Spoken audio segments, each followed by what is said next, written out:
Sot me Arbrin kemi ardhur në një zonë të varfër të Dibrës, në një fshat që quhet Bllate Poshtme, një fshat i cili u trondit 2 vite më parë nga humbja e jetës në mënyrën më tragjike të një babai të ri në moshën 32 vjeçare, duke punuar për të siguruar bukën e gojës për familjen e tij me 7 fëmijë. Po Ardit, në fakt ky ka qenë një rast vërtet tragjik. Ka qenë tragjik për shkak të mënyrës se si ndodhi dhe duke lënë pas përveç varfërisë 7 fëmijë jetim. 7 ëngjëj, ku i cili më i madhi për tyre ishte 10 vjeç, nëna ishte shtatzan, nuk kishin një stre, dhe kjo e bënte rastin akoma më tragjik. Kur familjari la pas vetëm një tokë, pa shtëpi, dhe familja mbeti mes 4 rrugëve. Jetonin me qera këtu, jetonin në kushte të vështira, dhe menjëherë pas saj, fundjava ndryshe nisi përpjekjet për t'i siguruar atyre një shtëpi, një stre të re, për këto 7 ëngjëj që ngelen në mëshirë të fatit. Dhe nuk vonoi shumë, ku erdhi përgjigja pozitive nga një donator i cili mori përsipër ndërtimin e shtëpisë. Dhe ndajemi sot këtu si një dëshmi, si një frymëzim që secili prej nesh mund t'i ndryshojë jetën dikujt. Dhe ky është dhe misioni i E Diela Ndryshe. Kemi pak rrugë për të bërë, po? Po. Shkojmë.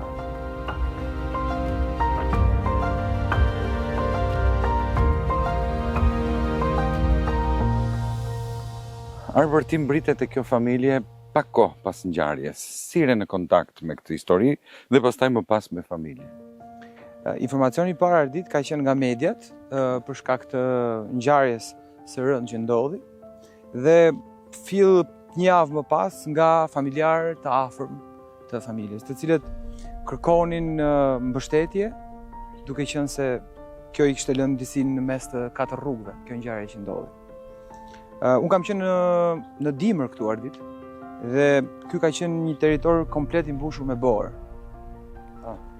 Dhe ditën kur kam ardhur këtu dhe kam takuar familjen nga afër, ka qenë një nga ato momentet goditës në trurin tim, ndërkohë që qanin të jatin, nga krau tjetër kishin datën për të paguar qeran aty. Ata ishin me qera? Ishin me qera aty dhe u gjenda në një vështirësi shumë të madhe emocionale.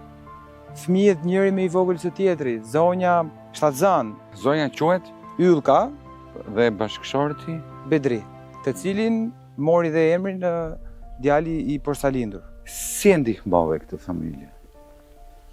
Ato ditët e para Ardit ishin vërtet vështira, për shkak se vijonin dhe vinin njerëz për shkak të funeralit.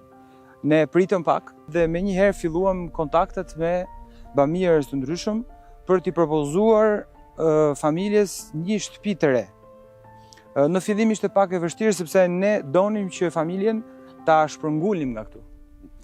Ta sillnim në qytet ku t'ishin më afër shkollës, më afër qendrës shëndetësore, por patëm 2 arsye. E para ishte që jati kishte një tokë dhe ka dashur gjithmonë të ndërtonte një shtëpi dhe familjes u trajtua si amanet i jatit. Dhe arsyeja tjetër ishte komuniteti afër, pasi donin që të kishin afër disa nga familjarët e tyre, që të mos ishin vetëm, dhe zonja do ndiheshe vetëm po të shkonte me 7 fëmijë në qytet pa të afërmit e tyre.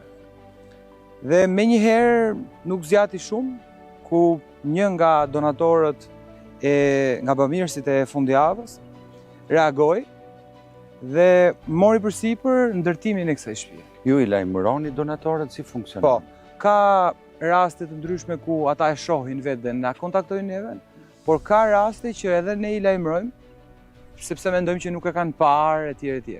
Kemi krijuar një rreth ku ndajmë me njëri tjetrin jo vetëm apelet, por ndajmë edhe lajmet e mira me njëri tjetrin.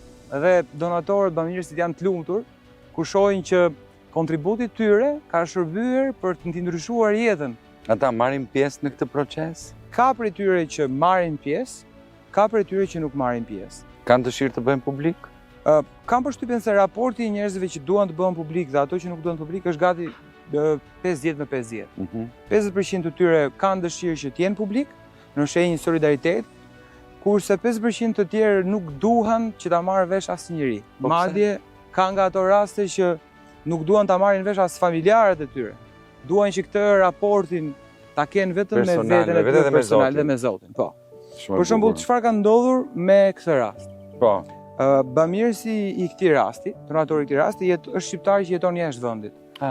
Është rritur në migrim për një kohë gjatë, ka vuajtur gjatë jetës tij ashtu si shumë shqiptar. Dhe tani ka krijuar biznesin e tij që i ka ecur mirë.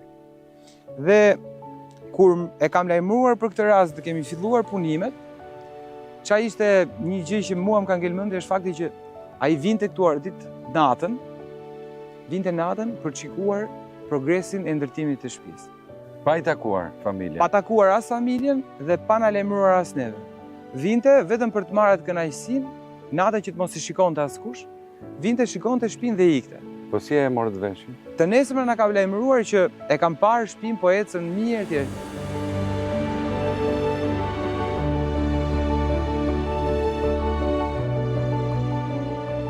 Tani sot është momenti që ne do t'i japim shtëpinë Yllkës. Po.